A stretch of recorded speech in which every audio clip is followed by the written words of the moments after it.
يحكى أن هناك طفل في 9 من عمره كان يعاني من مرض يمنعه من المشي على قدميه. حاول أن يخبر أهله ليتم علاجه، لكن لم يجد من يستمع إليه. وصل الأمر إلى أن يذهب للطبيب بمفرده، لأنه لم يعد يتحمل كل هذا العناء والكلمات السيئة التي يوجهها إليه أفراد عائلته، الذي كان من المفروض أن يقفوا بجنبه ويدعموه بكلماتهم وتشجيعهم، لكن كانوا دائما ضده. ذهب الطفل وحده إلى الطبيب، حيث رفض والده أن يرافقه، حتى أمه لم تذهب معه.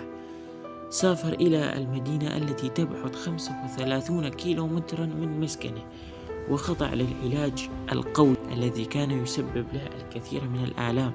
لم يكن ألمه مجرد ألم مرض عادي، بل كان يعاني من إصابتين. الإصابة الأولى كانت أهله الذين تركوه يعالج بمفرده ولم يقفوا بجانبه، والإصابة الثانية كانت في رجليه، قلبه يؤلمه قبل المرض. استمر في العلاج بمفرده حتى تعافى، وهو يحطم كل الكلام الذي كان يوجهوه له. أرغب في أن أقول أن ليس كل الآباء يستحقون نسميهم آباء. الآباء يبقون آباء، ولكن ليس كل الآباء هم سندا.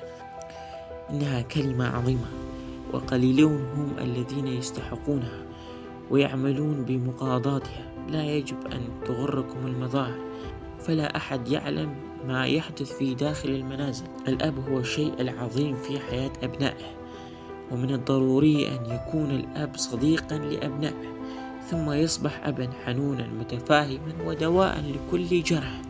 فليس كل مرض يمكن علاجه من قبل الطبيب. الأسرة تأخذ مكانة أكبر قبل العلاج وزيارة الطبيب. حافظوا على أبنائكم، فالحياة قصيرة.